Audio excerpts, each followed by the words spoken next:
Welcome back to Bazooka Kickboxing and MMA. Today's episode is powered by Perfect Sports Nutrition.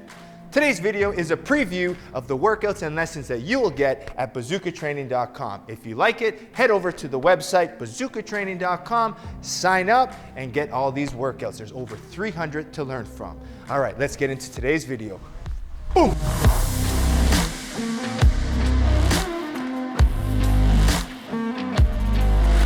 Welcome back to bazookatraining.com. Here in the tutorial section. Today, we're focusing on dealing with a dynamic fighter. But first of all, let's discuss what a dynamic fighter is, all right? So, dynamic fighting is one, the hands are never gonna be pinned up. So right away, when you're a dynamic fighter, your hands are gonna constantly be moving, right? A structured kickboxer is gonna have his hands here, you know where they are.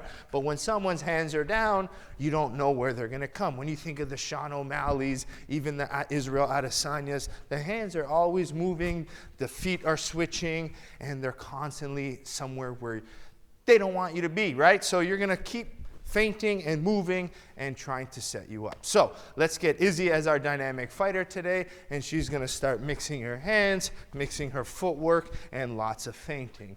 Now, for someone like me, how do I shut that person down? Right now, it's very difficult because if I go to throw something, they're gonna try to take an angle and counter back, right? They're gonna look for those up-angled shots. So if I come in, she's looking for these odd angles. I don't know if a kick, a punch, what angles come in, the footwork switching. It's very unorthodox, right? Now, how do I deal with someone that way? So first thing, if they're moving that way, I need to enter, okay? So my first option is gonna be, as they're moving, I'm gonna feint, okay? Using feints are gonna be the best thing for me because I need to see a reaction. I don't know what they're up to. Are they kicking? Are they punching? Are they looking for an up-angled shot? What stance are they gonna be in? So right away, I start feinting my way. Now, even with my feinting, what I call occupying strikes. So as I'm waiting, I'm just gonna be snapping punches and then feinting, okay? I wanna keep them away from me because I don't know what's coming, so I'm gonna be I'm not trying to hit them, I'm gonna be snapping and feinting. Okay? Eventually, when I see an opportunity, I'm going to attack. Now, what attacks am I looking for? Usually, a good dynamic fighter is going to try to move their head. So after I feint, I'm going to go right to that calf. I'm going to go very hard for it because at least I can shut down some of their movement first. Right? So right away, I start going in, I start punching, I start feinting, and I start attacking the legs. Now, I still got to be careful. That's why when I do throw my kicks, I make sure they're exiting backwards, and then I can attack from there. So once I'm able to kind of get them more stationary, I really attack the legs very hard.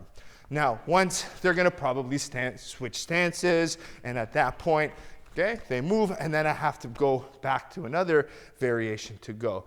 Now, some of my favorite variations, when they start moving and switching stances, the ability to use your kicks is very important for me. Now, if she switches stances here, right away, from here, because the hands are moving, I want to shell them up, so I'm going to start whipping kicks. Now, as soon as I whip a kick, right, I got the shell. But a good fighter might evade and start moving now. Boom, I can't find it. So this is where I gotta start using my feints, maybe go to the inside leg, then go to the outside. Just constantly using my feints, my straights, and at this point, using my calf kicks and now my body kicks. I need to shut those hands and get the hands from stop moving, okay? So now, once I either body kick, get the shell, or I feint and I get a shell reaction, boom, right away, because I don't know what's going on, I'm gonna go right to hand control fighting. I'm gonna come in here, and now they can't be dynamic. I'm holding them in their position. I can land knees, and then ultimately, I'm gonna go into hard calf kicks and then kind of repeat the process. So getting them to shell up using feints and straights, very important. If you're a more high-level striker that can box and kick, at this point, I'm gonna try to use my longest weapon first to shell them up. I'm gonna use my round kicks and my low kicks to slow them down.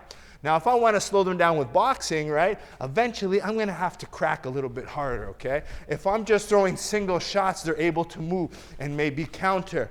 Eventually, I have to commit. Boom, boom, boom. I have to go hard and I have to get them to shell up. I might eat one shot, but eventually I got to win the fight. So I'm going to have to bring that pressure forward, maybe throw those hands. If there's no threat for them to defend their head, at this point, there's no reason for them to slow down. So even after I throw the big bombs and they might move their head after, it's just going to help me set up my calf kicks. Now, the last point I want to make when fighting someone dynamic is closing distance effectively. That's going to be your main strategy, right?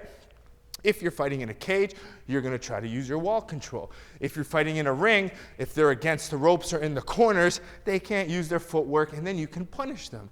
Now, one of my favorite ways of punishing someone who's dynamic is with that pressure fighting. So when I have them against the ropes, if they circle this way, I'm chopping the legs. If they circle the other way, I can hit and keep chopping the legs. So I use what's called lateral tracking, okay? They circle this way, I'm able to punch this way. They circle this way, I keep attacking. So I'm tracking them and punishing them for tracking in that way. Right? This way you're taking away that dynamic movement, and it's more of a game in your style. Now, how do I get to that point? My two favorite ways to get to safe entries are going to be with one, feints, right? So as soon as I feint here, what I do is I like to keep my lead wedge high because I hear I'm defending the jab, and then right away I go to that rear hand. But I don't reach for two hands because I'm going to get hit down the middle. So I make sure a lot of times I'll come here, control one hand, then I go to the other hand and control. All right? So controlling the hands is very important. Now, when I close that distance, the two terms I always use is going to be the tie hop here, so I can feint, boom, and get into that tie hop. Why I like the tie hop too is because I almost use it like a ram to get in, so I can block kicks or knees or anything coming in here. I can battle ram right to the hands, all right? Or after I throw that body kick, I might feint to walk step. But you notice, after I kick, right, boom, what do? I feint, I go right to the hands to close them up and make sure I have in control of them. I don't want them hitting me on those off angles I can't see, all right? So ultimately, getting the dynamic fighter to shell up or get them against the ropes of the cage is going to be your best friend. If their hands are moving, you don't know if the up shots come in, they're good with their legs. Some of the most dynamic strikers can use their kicks and knees very well in their boxing. So depending on their skill set, you still have to enter, you still have to control the hands, lateral track, and do what you have to do to go safely, okay? Ultimately, you're going to chop the legs because when head moves, the legs are stationary, okay? If they start moving, good pressure is going to allow you to chop the legs to take away one of their main weapons, which is stance switching and moving. Maybe they're good kickers. So understand that you have to slow them down, all right? Hope you understand fighting a dynamic fighter, because as we get more involved into martial arts, we're starting to see more fighters who can switch stances, who can box and kick and put all of the arts together, all right? So be prepared and study this video. We'll see you next time here at bazookatraining.com. Welcome to Bazooka Kickboxing and MMA online training. I'm Bazooka Joe Valtellini, the owner here at Bazooka Kickboxing and MMA. Over the past year, I've designed and created a website to teach Bazooka curriculum at home and across the world. The purpose of this website is for you to, one, hit your fitness and health goals, all while learning world-class martial arts instruction from me.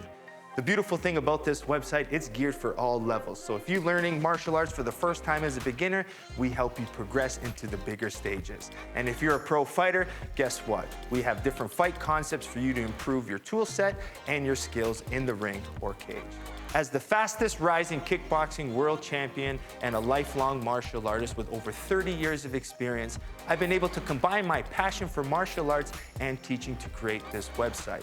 This website is going to give you some of the tricks, secrets, and inside look at some of the training I use to win my world title.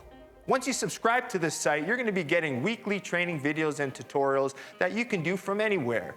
The sections are broken up into 3 parts. The first is bag workout. So if you have a bag at home or at your gym, you can use these workouts to supplement your training. The second is at-home workouts. A lot of us don't have the room for a bag or a bag in general, so these workouts are for no equipment needed and you can do them anywhere.